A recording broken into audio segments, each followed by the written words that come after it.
है ही नहीं है इसमें आवाज़।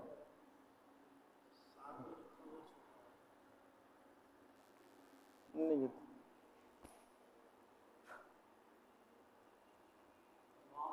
इसमें तार चेंज करवाई नहीं है, ज़ाहिर पे नहीं होगा।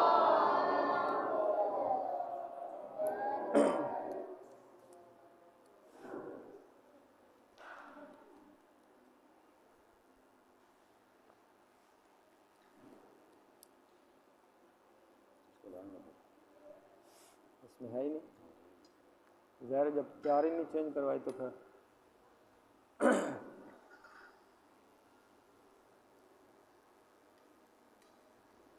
ये मौके पे काम नहीं देता स्पीकर। इसकी तार चेंज होने वाली थी, कितनी दफ़ा कहा कि लगा हुआ है, ये लगा हुआ है, कितनी दफ़ा कहा कि तार चेंज कर दें, ज़ाहिर हिल जाता है, जब हिलता है तो सही। चले जी, सलात पढ़े मोहम्मद वाले बैत मोहम्मद पर।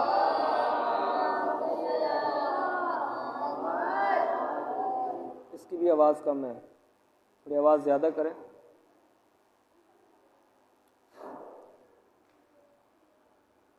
फिर भी सलात पढ़े मोहम्मद, और भी आवाज़ तो है नहीं।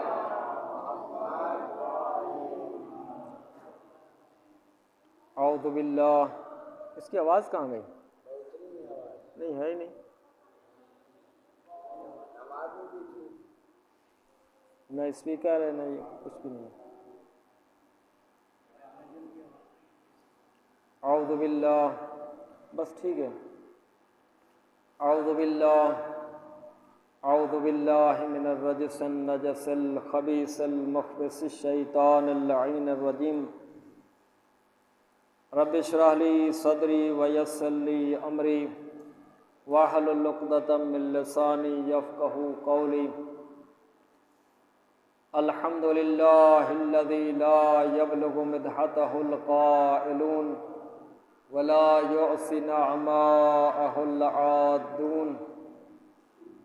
पंखा बंद कर दे भी ख़त्म हो जाएगा वो।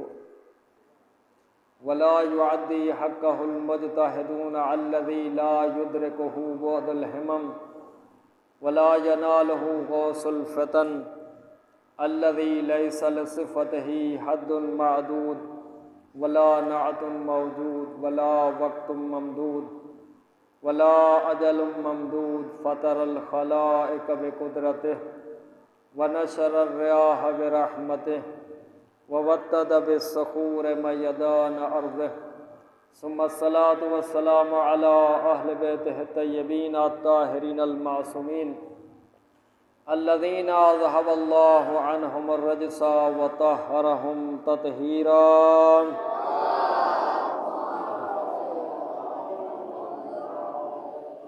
व रहमतुल्लाहि अला अहबाबिहिम व अस्हाबिहिम व शिय्यतिहिम व मवालिहिम अजमईन व लअनतुद्दाइमतु अला अअदाइहिम मलऊनीन मिनल आन इला क़ियाम यौमिद्दीन व बअद यौमिद्दीन। अम्मा बअद फ़क़द क़ाल अल्लाहु तबारक व तआला फ़िल क़ुरआनिल करीम बिस्मिल्लाहिर रहमानिर रहीम। या अय्युहल्लज़ीना आमनुत्तक़ुल्लाह वब्तगू इलैहिल वसीला वजाहिदू फ़ी सबीलिही लअल्लकुम तुफ़्लिहून। सलात पढ़े मोहम्मद व अहले बैत मोहम्मद।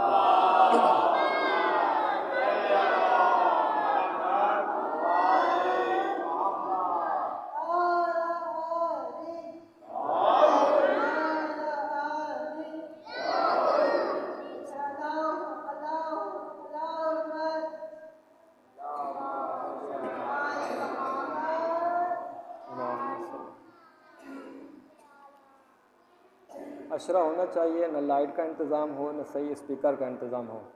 हाँ जी, बहरहाल सूरत हाल आपके सामने है।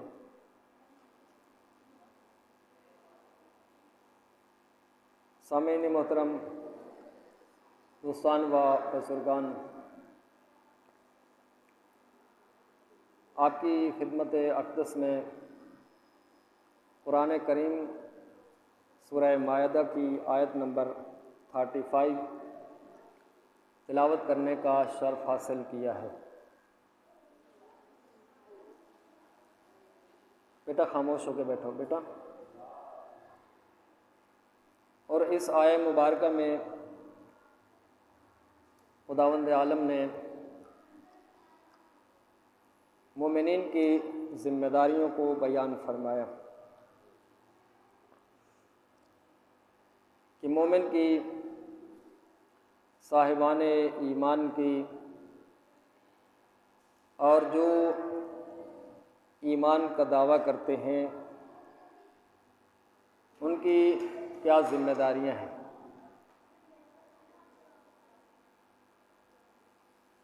देखिए कि हर दावा, दुनिया का उसूल है कि कोई दावा बग़ैर दलील के काबिल कबूल नहीं होता। परेशान हूँ, ज़्यादा ज़ामत नहीं दूँगा, ज़रा गर्मी भी है और लाइट भी नहीं है, जहाँ तक आपने बर्दाश्त किया।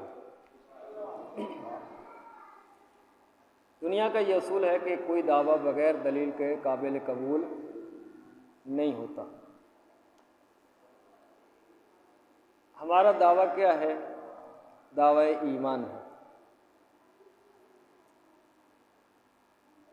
तो इस आयत के अंदर खुदा इरशाद फरमा रहा है कि अगर तुम दावा ईमान में सच्चे हो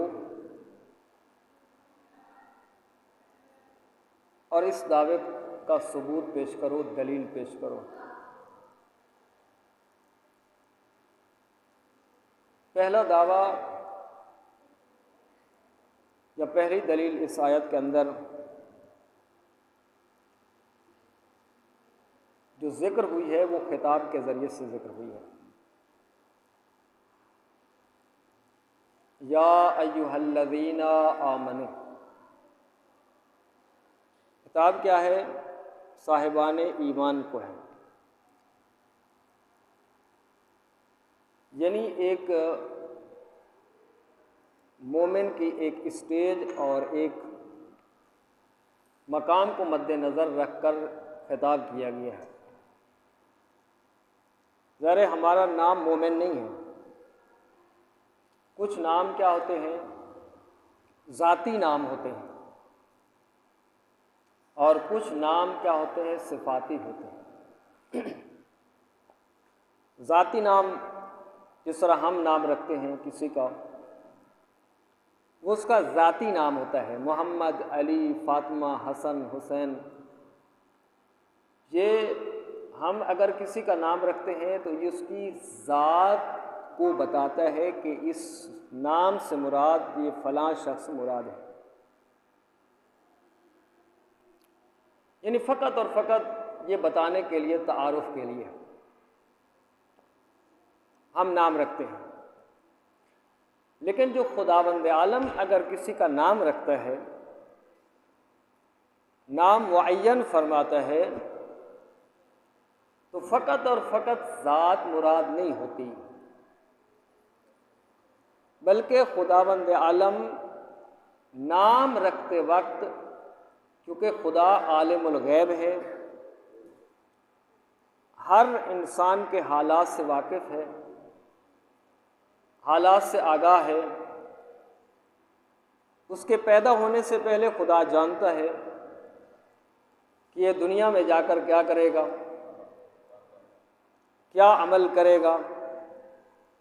आया दुनिया में जाकर आलिम बनेगा, दुनिया में जाकर जाहिल रहेगा, मोमिन बनेगा या मुनाफिक रहेगा, मुहब्बे अहले बैत बनेगा या दुश्मन अहले बैत रहेगा, ये फासिक रहेगा या मोमिन रहेगा। खुदा जानता है, खुदा आलिमुल गैब है, खुदा के इल्म में है, खुदा सब कुछ जानता है। न होने से पहले खुदा जानता है। तो जब खुदा किसी का नाम इंतखाब करता है तो नाम इंतखाब करते वक्त खुदा की ज़ात पहले ये देखती है कि ये दुनिया में जाकर क्या करेगा। दुनिया में जाकर इसका किरदार कैसा रहेगा। लेकिन जब हम नाम रखते हैं तो हमें नहीं पता होता उसके मुस्तकबल का, उसके फ्यूचर का। हमें इल्म नहीं होता कि ये दुनिया में जाकर आलिम बनेगा, जाहिल रहेगा, मोमिन रहेगा, मुनाफिक रहेगा, फासिक रहेगा, फाजिर रहेगा, ये किस मकाम तक पहुँचेगा, किस मर्तबे तक पहुँचेगा, हमें इल्म नहीं होता। लेकिन जब खुदा नाम रखता है तो खुदा उसके फ्यूचर को मद्देनज़र रखकर, उसकी आने वाली ज़िंदगी को मद्देनज़र रखकर, जो आने वाली ज़िंदगी में अंजाम पाने वाला है उसको मद्देनज़र रखकर, उन सिफ़ात को मद्देनज़र रखकर खुदा एक नाम का इंतखाब करता है।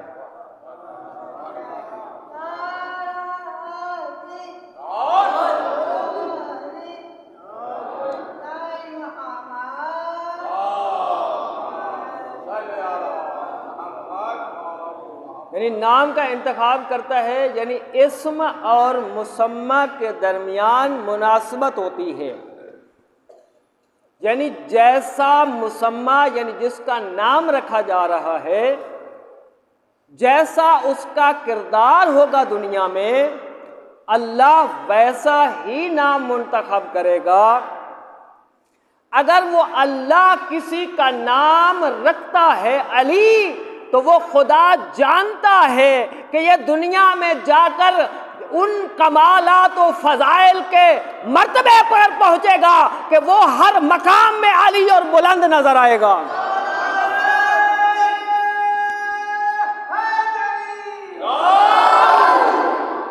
जिसका नाम वो अली रख देता है, उसकी जिंदगी के हर लम्हे में, हर मकाम पर बुलंदी ही नजर आती है। जिस फजीलत को देखा जाए, अगर जात को देखा जाए, अली की जात ऐसी जात है कि जब अल्लाह ने नाम रखा अली, तो ऐसी जात अली की जात है कि इस वक्त सिफात को मद्देनजर नहीं रखा, बल्कि अली के नसब को भी मद्देनजर रखा कि अली को दुनिया में अली बनाकर भेजा। अली का ऐसा नसब बनाया कि कायनात में किसी का नसब नहीं है।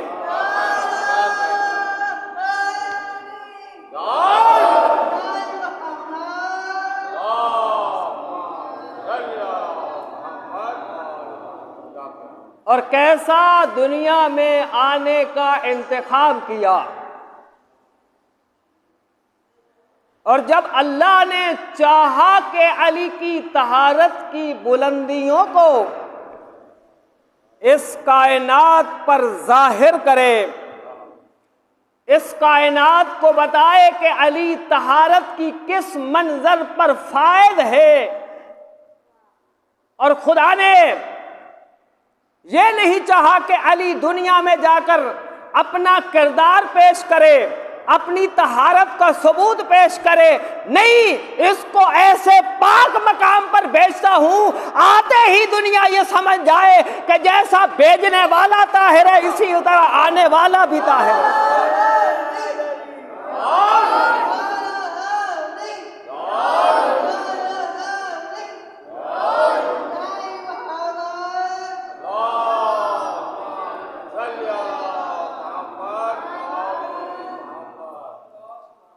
कि अली को दुनिया में जाकर अपनी तहारत का सबूत न पेश करना पड़े।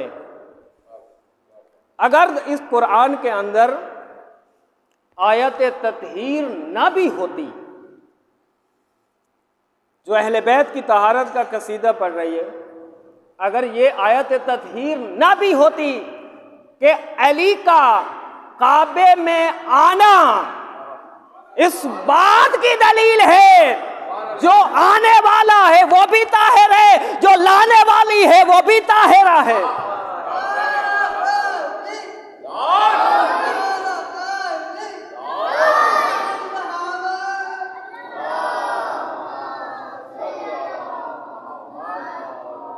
जी, आने वाला भी ताहिर है और जिस जगह पे आया है वो भी इस कायनात में ताहिर और मुताहिर तरीन मकाम है।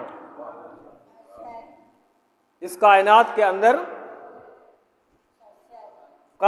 अंदर सबसे ताहिर और मुताहिर तरीन मकाम खाना काबा का मकाम है। इससे बड़ा तहारत का और कोई मकाम नहीं है। इतना पाको पाकीज़ा मकाम, तहारत वाला मकाम। लेकिन ये काबा को अल्लाह ने ऐसे शर्फ नहीं बख्श दिया जी।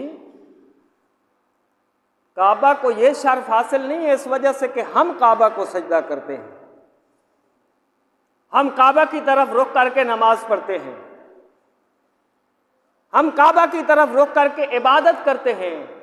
नहीं, काबा का शर्फ यह है कि अली जलवा फिगन हुआ है। ये काबा के लिए, मौला का काबा में आना ये काबा के लिए शर्फ है, अली के लिए शर्फ नहीं है।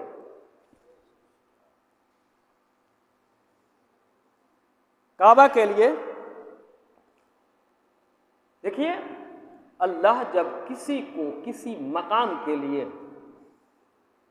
किसी मर्तबे के लिए मुंतखब करता है तो ऐसे नहीं कर देता, बल्कि किसी को मकाम देने से पहले, किसी को मर्तबा देने से पहले खुदा सलाहियत देखता है, खुदा इस्तेदाद देखता है कि आया इसके अंदर ये सलाहियत है, इस्तेदाद है, ये इस मर्तबे और मकाम का हामिल हो सकता है या नहीं हो सकता। चाहे वो फकत इंसान की बात नहीं है, बल्कि अल्लाह हैवानों को भी अगर शर्फ देखता है, शर्फ देता है, मकाम देखता है कि यह हैवान इस मकाम के हामिल है या नहीं। हर घोड़ा ज़ुल्जना नहीं बन सकता, वो घोड़ा ज़ुल्जना बना जिस पर हुसैन सवार हुए।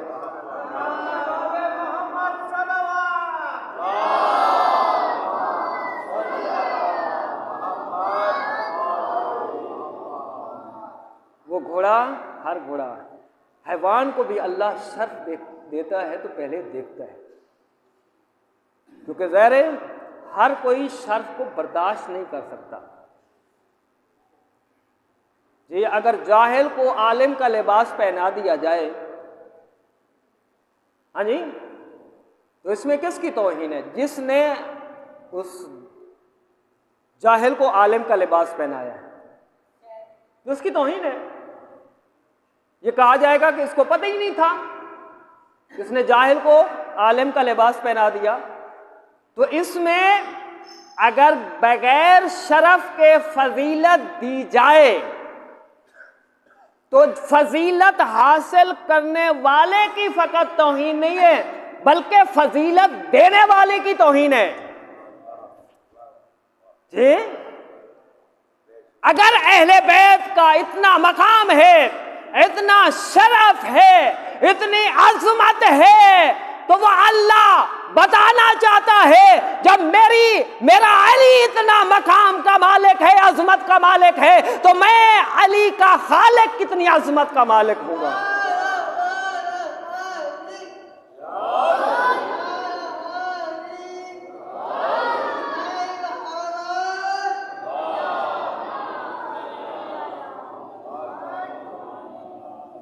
खुदा किसी को बगैर इस्तेदाद के, सलाहियत के मकाम अता नहीं करता, शर्फ अता नहीं करता। अब काबा को यह शर्फ क्यों मिला? ज़ाहिर है, और यह भी दुनिया का उसूल है, दुनिया का उसूल है, फजल देने से फजीलत नहीं होती। जुमला समझिएगा, फजल अता करने से फजीलत नहीं होती। फजल वो होता है कि फजल अता करने से पहले साहिब फजल के अंदर फजल मौजूद हो।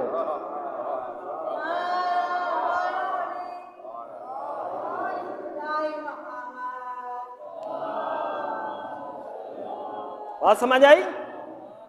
अगर अली को अल्लाह ने अली बनाया है तो इमामत मिलने के बाद अली अली नहीं बना, अली आलम अनवार में अली था।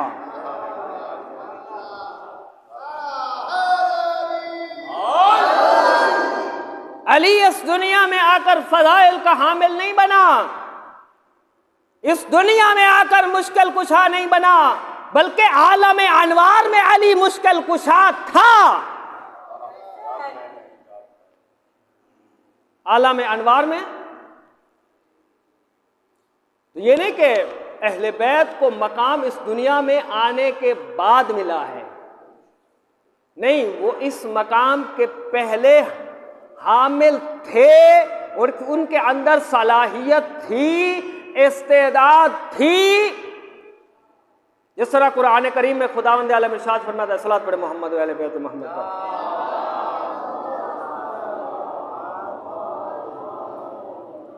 वल्लाहु अअलम हैसु यजअलु रिसालतह, खुदा बेहतर जानता है कि किसे नबूवत दे, किसे इमामत दे, किसे रिसालत दे। यानी खुदा बेहतर जानता है कि कौन इमामत के ओहदे की सलाहियत रखता है और कौन नहीं रखता, कौन नबूवत के ओहदे की सलाहियत रखता है और कौन नहीं रखता। यानी इमाम बनने के बाद साहिब फजीलत नहीं होता, बल्कि इमाम बनने से पहले साहिब फजीलत होता है, तब उसे इमामत मिलती है।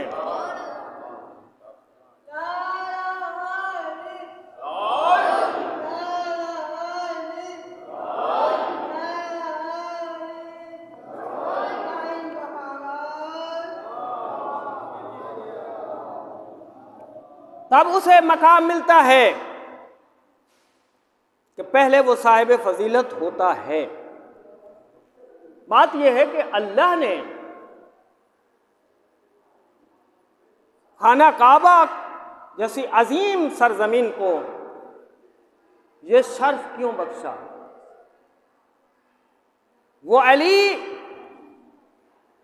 जिसकी चौखट पर कायनात की बुलंदियां सजदा करें, कायनात के फजाइल सजदा करें, कायनात के कमालात सजदा करें, वो अली इस काबा में जलवा फिकन हो तो देखना पड़ेगा कि काबा को ये शर्फ क्यों मिला, ये अजमत क्यों मिली कि मौलूदे मौला कायनात बन गया, मरकज़े विलायत बन गया, मरकज़े नूरे विलायत बना, मरकज़े इमामत व नबूवत बना। ये काबा को शर्फ क्यों मिला? नहीं, ऐसे नहीं मिला। मासूम फरमाते हैं कि इस अल्लाह ने जितनी भी ज़मीनें खल्क़ की हैं और उन तमाम ज़मीनों के टुकड़ों में से जिस टुकड़े ने सबसे पहले, जिस जमीन के सबसे पहले टुकड़े ने अली की विलायत का करार किया, अल्लाह उसने काबा बना दिया।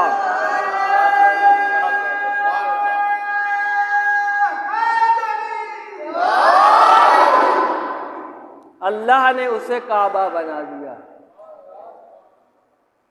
किसको? काबा को काबा बनाया अली की विलायत के इकरार के सदके में। तो मालूम हुआ अली की विलायत का इकरार, खुद इकरार इतना ताहिर है कि काबा को ताहिर बना देता है। जहां विलायत का इकरार आता है, खुद विलायत ताहिर नहीं है, बल्कि जिस मकाम पे विलायत आती है उस मकाम को भी ताहिर बना देती है,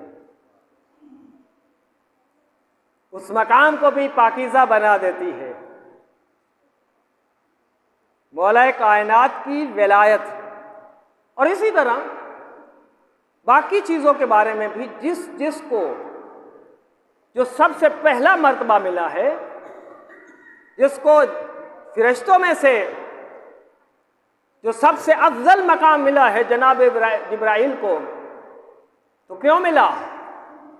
क्योंकि जिब्राइल ने सबसे पहले मौला कायनात की विलायत का इकरार किया।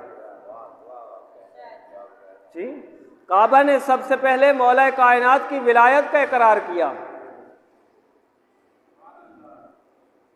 तो मालूम हुआ कि अल्लाह का इस दुनिया में कानून क्या है? फजीलत देने का, कमाल देने का, मकाम देने का कानून क्या है? कानून ये है, अल्लाह उसे फजीलतें अता करता है जिसको भी फजीलतें अता करता है विलायत के सदके में अता करता है। अगर आदम को नबूवत मिली तो विलायत के सदके में।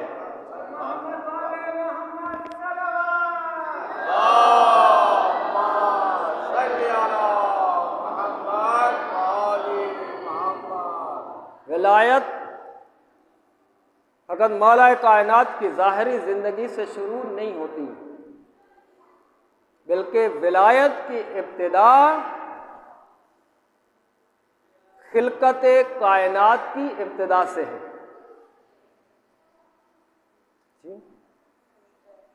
क्यों फजीलत मिली हज़रत आदम अलैहिस्सलाम को? जी, सलात पढ़े मोहम्मद व अहले बैत मोहम्मद पर।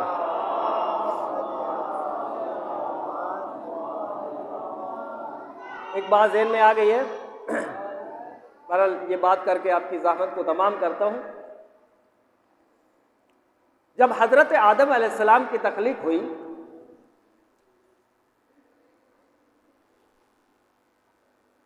तो पहले हज़रत आदम अलैहिस्सलाम खल्क़ हुए, फिर हज़रत हव्वा अलैहिस्सलाम। और जैसे हज़रत आदम अलैहिस्सलाम खल्क़ हुए, क्योंकि ज़हर इंसान की फितरत में है उनसियत, किसी से उन्स पैदा करना, किसी की तरफ मैलान पैदा करना। इंसान का माना भी उनसे है। इंसान कहते हैं उसे है कि जिसके अंदर उन्स पाया जाए, हाँ, जिसके अंदर मोहब्बत पाई जाए, जिसके अंदर शफकत पाई जाए, वो इंसान है। तो हज़रत आदम अलैहिस्सलाम जैसे खल्क़ हुए, उनसियत का, फितरत का वो मादा अंदर से मजबूर करने लगा। तो उसके बाद हज़रत आदम के लिए जनाब हव्वा को खल्क़ किया गया। तो जैसे खल्क़ हुई हज़रत हव्वा, फ़ौरन हज़रत हव्वा ने क्या किया? हज़रत हव्वा की तरफ जनाब आदम ने हाथ बढ़ाना शुरू किया। ज़ाहिर हज़रत हव्वा जनाब आदम के लिए खल्क़ हुई। जब करीब होने की कोशिश की कि खुदा ने फरमाया नहीं, ऐसे नहीं है, ऐसे हव्वा के करीब नहीं होना, बल्कि पहले निकाह होगा। पहले क्या होगा? ये निकाह फ़कत शरीयत मोहम्मदिया में नहीं है, निकाह ऐसी सुन्नत है जो तमाम शरीयतों में मौजूद है, तमाम शरीयतों में। क्योंकि ये निकाह से बढ़कर इस कायनात के अंदर कोई मुकद्दस रिश्ता नहीं है।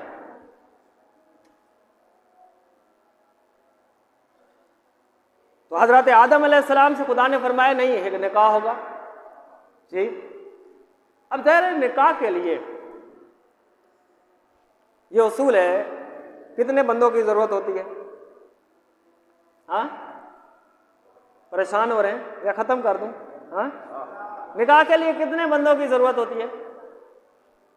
5 बंदों की। कितने बंदों की? 5 बंदों की जो निकाह में शामिल होते हैं। एक क्या होता है? लड़के की तरफ से वकील, एक दुल्हन की तरफ से वकील, 2 गवाह, आदिल गवाह और एक निकाह खान। अब हज़रत आदम अलैहिस्सलाम का निकाह होना है। अब ज़रा ये शरफ हज़रत आदम अलैहिस्सलाम का फरिश्तों को नहीं दिया जा सकता। क्योंकि हजरत आदम फिरिश्तों से अफजल है। अगर फिरिश्ते हजरत आदम का निकाह पढ़ाते तो कहते कि हम इससे आदम से अफजल है, हम आदम को सजदा क्यों करें? फिरिश्ते ये फख्र करते।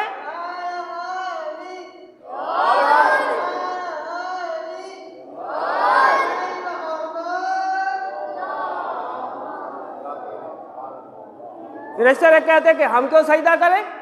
ज़ाहिर सजदा अफजल को किया जाता है, मफजूल को, यानी सजदा जिसको किया जाता है वो अफजल होता है, जो सजदा करने वाला होता है वह मफजूल होता है। अब आदम अलैहिस्सलाम अफजल हैं, फिरिश्ते मफजूल हैं, है ना? फ़कत हजरत आदम अलैहिस्सलाम फिरिश्तों से अफजल नहीं है, आम इंसान भी, मोमिन भी फिरिश्तों से अफजल है।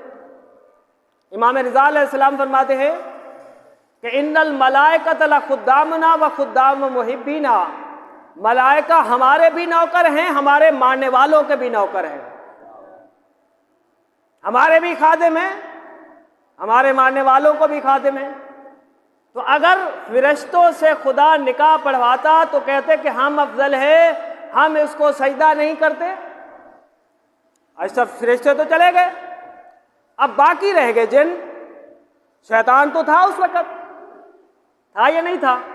हाँ, लेकिन शैतान तो उस वक्त आदम को सजदा करके इनकार कर चुका, फासिक हो गया, फाजिर हो गया, काफिर हो गया।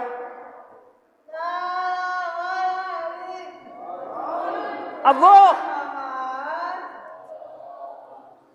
अगर शैतान, ज़ाहिर है वो काफिर से कैसे कलमा पढ़ाया जाए, काफिर से कैसे निकाह पढ़वाया जाए? अगर नाउज़ुबिल्लाह अल्लाह ये उस वक्त सुन्नत जारी कर देता तो क़यामत तक लोग ये कहते कि काफिर भी मुसलमान का, नबी का निकाह पढ़ा सकता है। हाँ, और ये आप जानते हैं जो कहा जाता है, अगर ये खुदा फर्म कर देता तो अल्लाह ने कहा नहीं, खबरदार, चाहे कोई निकाह न पढ़ने वाला हो, काफिर कभी मोमिन का, नबी का निकाह नहीं पढ़ सकता। जनाब अबी तालिब की अजमत पे सलवात।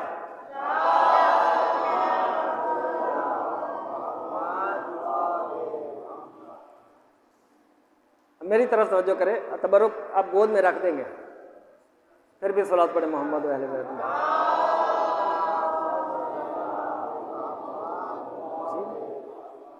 तो सजदा जिन से निकाह नहीं पढ़वाया। चलो, शैतान तो काफिर था, शैतान तो मुशरिक हो गया, फासिक हो गया, शैतान से निकाह नहीं पढ़वाया। लेकिन जो दूसरे जिन थे उनसे भी नहीं पढ़वाया हजरत आदम का निकाह। क्यों नहीं पढ़वाया? इसलिए अल्लाह क़यामत तक ये सुन्नत को कायम करना चाहता था। अल्लाह न काफिर से नबी का निकाह पढ़वाता है, जो काफिर को मानते हैं न अल्लाह उनसे नबी का निकाह पढ़वाता है।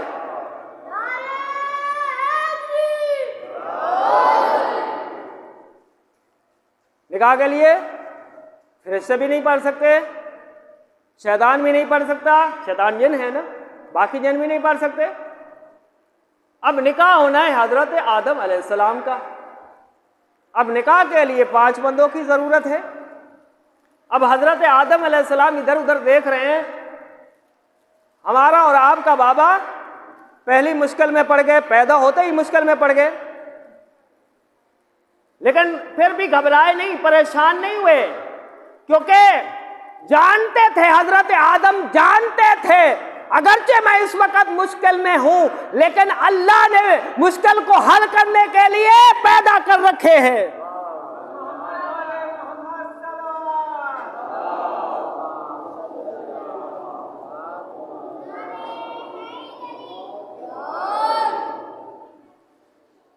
अल्लाह ने मुश्किल कुशा, अगर ये बांट ले तो बाद में मैं, हाँ, थोड़ा डिस्टर्ब हो रहे हैं।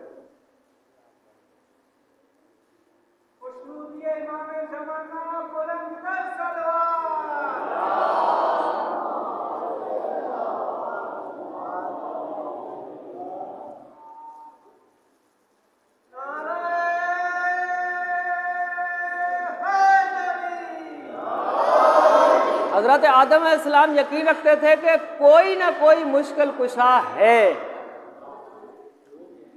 अल्लाह की ये फितरत और अल्लाह का ये कानून है, मेरी तरफ तवज्जो रखिएगा।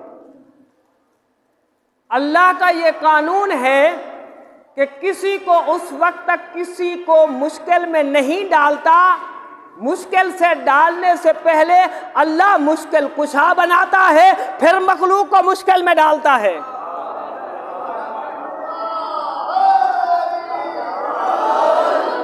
ये खुदा का कानून है। अल्लाह मुश्किल को खल्क नहीं करता, मुश्किल को बाद में खल्क करता है, मुश्किल कुशा को पहले खल्क करता है। यह अल्लाह का कानून है, फितरत है। तो हजरत आदम अलैहिस्सलाम ये तो यकीन रखते थे कि मुश्किल कुशा हैं, लेकिन अमली तौर पर अभी तक किसी से मुश्किल हल करवाई नहीं थी। तो क्या अभी तो खल्क हुए ना, अमली तौर पर किसी से अपनी मुश्किल हल नहीं करवाई थी। तो अब 5 बंदों की निकाह के लिए जरूरत है। मलाइका पढ़ा नहीं सकते, जिन पढ़ा नहीं सकते जी। तो जब जैसे हजरत आदम मुश्किल में पड़े, जैसे ही मुश्किल में पड़े सोचने लगे कौन है मेरा मुश्किल कुशा, इधर से अर्श से आवाज आई, आदम घबरा नहीं, मैं अली तेरा वकील हूं।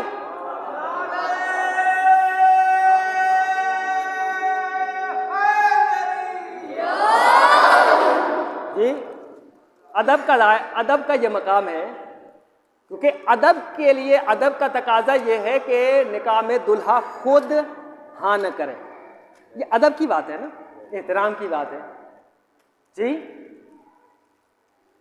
ताकि वो किसी को वकील बनाए, किसी को कहे, ताकि इतने लोगों के सामने वो कबूल न करे। ये एक अदब के दायरा है। ज़रा अल्लाह ने भी, हजरत आदम अलैहिस्सलाम ने इस अदब के दायरे को मद्देनजर रखा। तो आज से आवाज आई, मैं अली तेरा वकील हूं।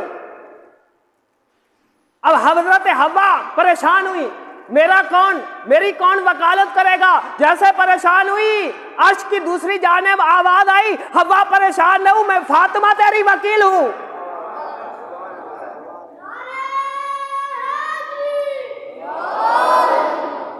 मैं फातिमा तेरी वकील हूं।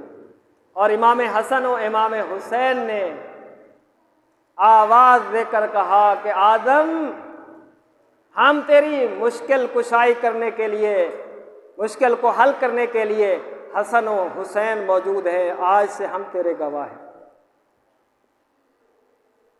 और रसूलुल्लाह ने आवाज़ देकर कहा कि आदम परेशान न हूँ, तेरा निकाह मैं पढ़ूंगा। निकाह खान हो गए पंजतन। हाँ, अभी अली का इनकार करते हैं। अगर पंजतन न होते तो तेरे बाबा आदम का निकाह भी ना होता।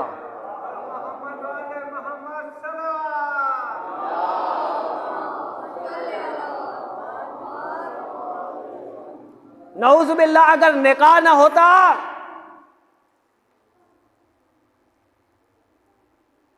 तुम्हें तहारत देने वाले, आदम को तहारत देने वाले, आदम की औलाद को तहारत देने वाले पंजतन पाक हैं। ये निकाह एक तहारत है ना, पाकिज़गी है, जो पंजतन पाक ने हजरत आदम को अता की और जनाब हव्वा को अता की। पंजतन पाक वकील, हजरत आदम का निकाह हुआ जी। अच्छा, निकाह के लिए हक मार भी तो चाहिए ना। परेशान हो रहे हैं, ख़त्म कर दूँ? हाँ, या बात तमाम करूँ? हाँ जी, सलात पढ़े मोहम्मद व अहले बैत मोहम्मद।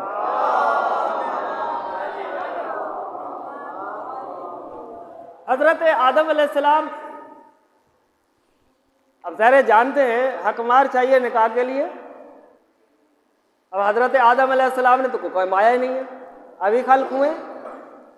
ज़मीन पर आए नहीं, कुछ कमाया नहीं है, कोई मजदूरी नहीं की, कोई पैसा नहीं है, कोई दौलत नहीं है आदम अलैहिस्सलाम के पास, क्या हक मार अदा करे? तो परेशान हुए कि हक मार क्या अदा करूं। आवाज़ कुदरत आई कि आदम, जिस तरह पहली तुम्हारी मुश्किल कुशाई पैंतन पाक ने की है, ये दूसरी मुश्किल भी पैंतन पाक हल करेंगे। बस 5 मर्तबा आले मोहम्मद पर दरूद पढ़ दे, यही तेरा हक मार है। अल्लाहुम्मा सल्ली अला। अच्छा, हक मार की 2 किस्में हैं, एक मुअज्जल होता है, एक गैर मुअज्जल होता है। हाँ, मुअज्जल क्या होता है? जो मौके पे दिया जाता है, और जो गैर मुअज्जल होता है वो बाद में दिया जाता है। भाई ठीक है, बाद में देंगे, अभी हमारे पास नहीं है। अब हक मार दोनों अदा करने आदम अलैहिस्सलाम ने। हम तो एक हक मार देते हैं, या मौके पे दे दिया या बाद में दे दिया, लेकिन आदम अलैहिस्सलाम को डबल हक मार देना है जी। एक हक मार तो सलावात है कि मोहम्मद व आले मोहम्मद पर सलावात पड़ी, और हक मार अदा हो गया हक मारे मुअज्जल, यानी जो मौके पर दिया जाता है वो अदा हो गया। अच्छा, अब देखिए हक मार किसकी मलकियत होता है? हाँ, हक मार किसकी मलकियत होता है? दुल्हन की मलकियत होता है। हत्ता कि शौहर भी उसका मालिक नहीं होता, शौहर भी नहीं ले सकता। ये हक मार की मालिका फकत और फकत दुल्हन होती है। अब हजरत आदम अलैहिस्सलाम की तरफ से हक मार अल्लाह ने दिया पैंतन पाक पर दरूद की सूरत में। अब आया, हजरत हव्वा के पास नहीं आया, दरूद किस पर पढ़ा जा रहा है? आले मोहम्मद के पास पढ़ा जा रहा है। अब हक मार हव्वा के पास नहीं आया, आले मोहम्मद की तरफ चला गया।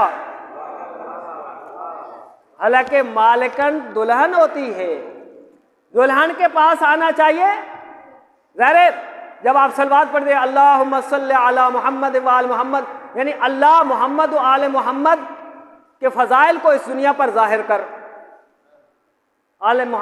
ये दरूद का माना ये है, जो कहते हैं ना कि रहमत भेज मोहम्मद व आले मोहम्मद पर। क्या हमारे रहमत भेजने से आले मोहम्मद पर रहमत नाज़िल हुई थी? क्या हमारे कहने की वजह से वो रहमत के मुस्तहिक बनेगा? नहीं, वो तो पहले साहिब रहमत है, वो तो पहले मुस्तहिक रहमत है। दरूद का माना क्या है? दरूद का माना जब हम कहते हैं अल्लाहुम्मा सल्ली अला मुहम्मद व आल मोहम्मद, इसका मतलब है ऐ मेरे अल्लाह, जब से तूने दुनिया खल की है उस वक्त से लेकर आज तक जितने फजाइल अहले बैत के जाहिर हुए हैं वो भी जाहिर होते रहे। मैं दरूद पढ़ रहा हूँ क़यामत तक, अल्लाहुम्मा सल्ली अला मुहम्मद व आल मोहम्मद, इस क़यामत पर अहले बैत के फजाइल इस दुनिया पर जाहिर फरमाता रहे।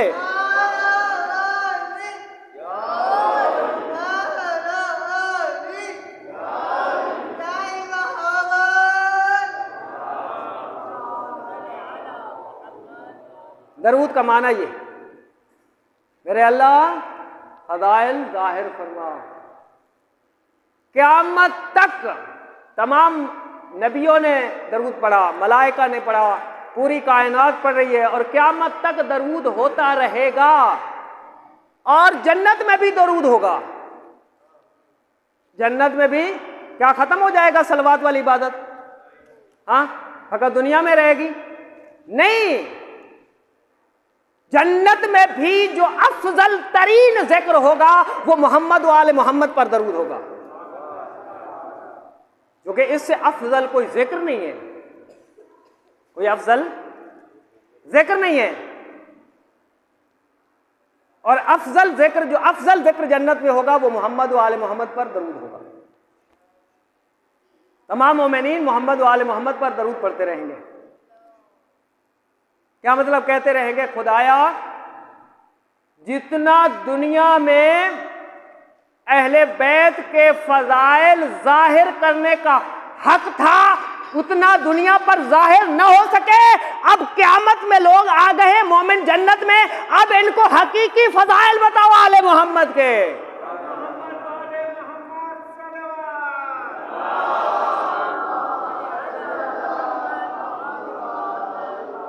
ये है जो आप और हम पढ़ते हैं ना, ये तो शायद ये हमारी नाकिस अक्ल है, हमारा नाकिस शऊर है जो हम कुछ न कुछ पढ़ देते हैं। नहीं, ला तुदरक फ़ज़ाइलुह, जनाब रसूल खुदा फरमाते हैं कि अली के फ़ज़ाइल का इदराक नहीं किया जा सकता, दर्क नहीं किया जा सकता, यानी इंसानी कुदरत से बाहर है। कोई इंसान भी अहले बैत के फ़ज़ाइल को दर्क नहीं कर सकता। हकीकी फ़ज़ाइल कब ज़ाहिर होंगे? जब लिसानुल्लाह, ये ज़बान इमाम ज़मान अलैहिस्सलाम मिंबर सलूनी पर तशरीफ फरमा कर जब अली के फ़ज़ाइल पढ़ेंगे, उस वक्त तक हकीकी फ़ज़ाइल ज़ाहिर होंगे। जब लिसानुल्लाह की ज़बान से अली के फ़ज़ाइल अदा होंगे, फिर पता चलेगा कि अली कौन है। जब इमाम की ज़बान से सुनेंगे, इमाम ज़मान अलैहिस्सलाम की, दुआ करें कि खुदा हमें वो नूरानी महफिल अता फरमाए। जब इमाम तशरीफ़ लाए और इमाम अहले बैत के फ़ज़ाइल बयान करें, इमाम ज़मान अलैहिस्सलाम, हम उस वक़्त मौजूद हों, फिर मज़ा आएगा कि अहले बैत के फ़ज़ाइल की मेराज क्या होती है। बस बात ख़त्म कर रहा हूँ। आखिरी, हकमार किसके पास आया? आले मोहम्मद के पास आया, हवा के पास तो गया नहीं है। यानी ये फ़िक़्ह का कानून है, फ़िक़्ह के अंदर ये कानून है कि अल मालो ले मौला हो। अगर किसी गुलाम को अगर कोई माल मिलता है, अगर कोई किसी का नौकर है, पुराने ज़माने में या सदर इस्लाम में, इस्लाम के अंदर रसूलुल्लाह के ज़माने में नौकर होते थे, गुलाम होते थे। अब वहाँ कानून क्या है? कानून ये है कि जो गुलाम कमाता था उसका मालिक कौन होता था? उसका मालिक होता था। मालिक, वो गुलाम किसी चीज़ की मलकियत नहीं रखता था, किसी चीज़ का मालिक नहीं होता था। उसका मौला जो कमाता था, उसका मालिक क्या होता था? मौला होता था।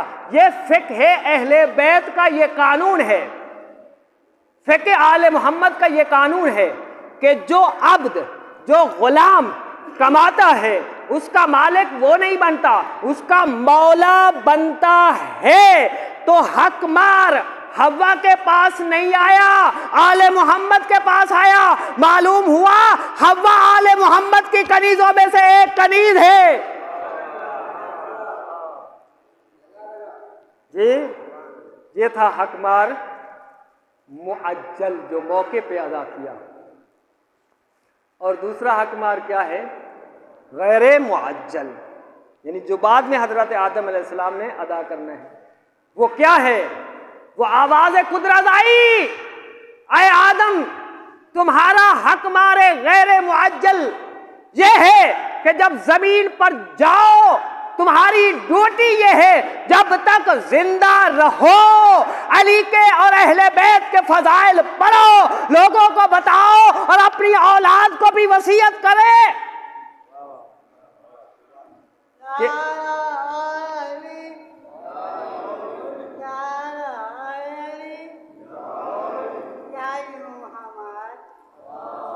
तो हम जो मोहम्मद व आले मोहम्मद के फ़ज़ाइल सुनते हैं या पढ़ते हैं, ये क्या है? अपने बाबा आदम का हक मार अदा कर रहे हैं। अगर बाबे आदम का हक मार अदा करेंगे तो हलाली शुमार होंगे, अदा नहीं करेंगे हरामी शुमार होंगे। जो अली के फ़ज़ाइल सुनकर खुश होता है हलाली है, जिसकी पेशानी पर बाल आ जाते हैं वो हरामी है।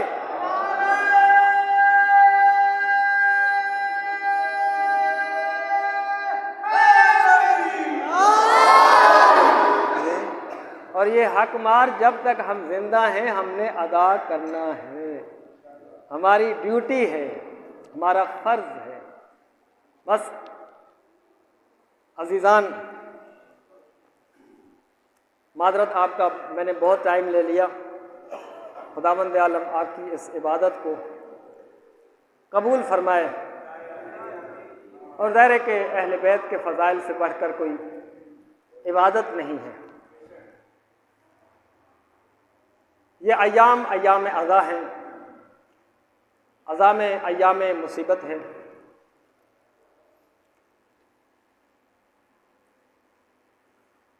जब इमाम हुसैन अलैहिस्सलाम सन 60 हिजरी 28 रजब का दिन गुजार कर आधी रात के वक्त ज़हरा का लाल बतूल का बेटा जब मदीना छोड़कर करबला जाने लगा, जनाब उम्मे सलमा जो रसूलुल्लाह का हरम है और इमाम हुसैन अलैहिस्सलाम की नानी है, कहती हैं बेटा हुसैन अगर हो सके तो मुझे भी करबला साथ ले चलो। मैं चाहती हूं कि तुम्हारी नगरी की सबसे पहली ज़ायरा मैं बनूं, चूंकि तेरे नाना का फरमान है जिसने हुसैन की नगरी की ज़ियारत की उसने 70 हज के बराबर सवाब हासिल किया। ये मामूली रिवायत है, बल्कि रिवायत के अंदर मैंने ये भी पढ़ा है कि जो ज़ायर इमाम हुसैन घर से निकलता है और घर से वापस आता है, हर कदम पर उसे एक हज और उम्रा का सवाब मिलता है, एक एक कदम पर। यानी ज़ियारत इमाम हुसैन के सवाब का एहसान मुमकिन नहीं है, शुमार नहीं किया जा सकता, एक एक कदम पर। मफातिहुल जिनान के अंदर भी ये रिवायत मौजूद है। जनाब उम्मे सलमा कहती हैं कि मैं चाहती हूँ कि आपकी नगरी की सबसे पहली ज़ायरा में बनूं। इमाम फरमाते हैं कि नानी साथ तो नहीं लेकर जा सकता, अगर कहो तो मदीने में यहीं खड़े खड़े अपनी नगरी की ज़ियारत न करा दूं। हुसैन ने 2 उंगलियां बुलंद की, कहा उंगलियों के दरमियान देखो। अब जो जनाब उम्मे सलमा ने देखा, देखकर कहती है नानी, देखकर कहती है कि हुसैन क्या यही तेरी नगरी है? कहा नानी ताज्जुब हो रहा है। कहती है कि हुसैन भरम मदीना छोड़कर जंगल को बसाने जा रहा है। नानी क्या देखा? कहती है कि बेटा हुसैन मैंने देखा है कि एक खूबसूरत नौजवान है, करबला का रेतला मैदान है जिसके सीने में नेज़े की अनी लगी हुई है, जो ज़मीन पर गिरकर माही बेआब की तरह तड़प रहा है। अल्लाह जाने चंद कदमों के फासले पर कोई बूढ़ा मजलूम है, खून में डूबा हुआ है, आवाज देकर कह रहा है ओ मेरा करियल जवान बेटा, बेटा आंखें खोलो, तेरा मजलूम बाबा मिलने के लिए आया है, मेरी आंखों का नूर गुम हो गया है। हुसैन ने उंगलियां पलट कर कहा नानी जरा फिर देखो। अब जो जनाब उम्मे सलमा ने देखा, देख कर कहती हैं बेटा हुसैन अपनी नगरी दिखा रहा है या गरीबों की शहादत का दिखा रहा है? नानी क्या देखा? कहती है बेटा हुसैन मैंने देखा है कोई खूबसूरत नौजवान है जिसके दोनों बाजू कटे हुए, दोनों आंखों में तीर लगे हुए, सर से खून बह रहा है, जमीन पर गिरकर आवाज देकर है अस्सलाम अलैका या अबा अब्दुल्लाह, और मौला मेरा आखिरी सलाम हो, अजरकुम अल्लाह। इमाम ने उंगलियां पलट कर कहा नानी जरा फिर देखो। अब जो जनाब उम्मे सलमा ने देखा, देख कर कहती है बेटा हुसैन उंगलियां हटा ले, ये मंजर मुझसे नहीं देखा जा रहा, वैसे बर्दाश्त नहीं हो रहा। नानी क्या देखा? कहती है बेटा हुसैन कोई बूढ़ा मजलूम है, सर से लेकर पांव तक जख्मों से चूर चूर है। उसके हाथों पर एक छोटा सा बच्चा है, जिस बच्चे के गले में तीर लगा हुआ है, जो तीर खाकर उस बड़े मजलूम के हाथों पर तड़प रहा है। नानी एक मंजर और देख लो, इसके बाद और कुछ नहीं दिखाऊंगा। नानी आप नहीं देख सकती, बर्दाश्त नहीं कर सकती, एक मंजर और देख लो। अज़ादारों, इमाम ने उंगलियां पलट कर कहा, नानी जरा फिर देखो। अब जो जनाब उम्मे सलमा ने देखा, बीबी की रोते रोते धाड़े निकल गई, मुंह सर पीट कर कहती है, हुसैन उंगलियां टाले, मुझसे नहीं देखा जा रहा। हुसैन मुझे समझ में नहीं आ रहा, मुझे क्या दिखा रहे हो? नानी क्या देखा? धाड़े मार कर रो कर कहती है, बेटा हुसैन कोई बूढ़ा मजलूम है जिसका सर सजदे में है, जिसने सजदे में सर रखा हुआ है। कोई जालिम है जिसका हाथ उस मजलूम की जुल्फों में है, दूसरे हाथ में खंजर है, खंजर वाला हाथ गर्दन पे रखा हुआ है, गर्दन पे खंजर चला रहा है। चंद कदमों के फासले पर अल्लाह जाने उस मजलूम की बेटी है या बहना आवाज देकर कह रही है, और जालिम ना मार, और मेरी माँ बतूल ने चकिया पीस पीस के पाला था, मेरी माँ बतूल ने चकिया पीस पीस के पाला था। बस आखिरी जुमला अज़ादारों पूछती हैं, बेटा हुसैन ये सब क्या था? आपने मुझे क्या दिखाया? जनाब इमाम हुसैन कहते हैं, नानी जिस नौजवान के सीने में तूने बर्छी देखी है, ये कोई और नहीं था, मेरा जवान बेटा शबीए पैगंबर बेटा अली अकबर था। और जिस जवान के कटे हुए बाजू देखे हैं, और ये मेरी बहन ज़ैनब के पर्दों का मुहाफिज था। अच्छा नानी, जिस बच्चे के गले में तीर देखा है ना, बस हुसैन ने यहाँ तक कहा, फिर हुसैन खामोश हो गए। हुसैन धाड़े मारकर रोने लगे। पूछा, बेटा हुसैन ये बच्चा कौन है? फिर हुसैन खामोश। तीसरी मर्तबा जनाब उम्मे सलमा ने पूछा, बेटा बता कि ये बच्चा कौन है जिसके गले में तीर लगा हुआ है? इमाम हुसैन बता नहीं पाए, बल्कि इशारा किया। कहाँ पर इशारा किया? जहाँ पर जनाब रुबाब खड़ी हुई थी, हाथों पर अली असगर था। हुसैन आवाज देकर कहते हैं, नानी और रुबाब की तरफ देखो, हाथों पर कपड़े में लिपटा हुआ छोटा सा अली असगर नजर आया, और मुंह सर पीट कर कहती है, और बेटा हुसैन क्या ये तेरी नगरी में ये असगर भी जाएगा?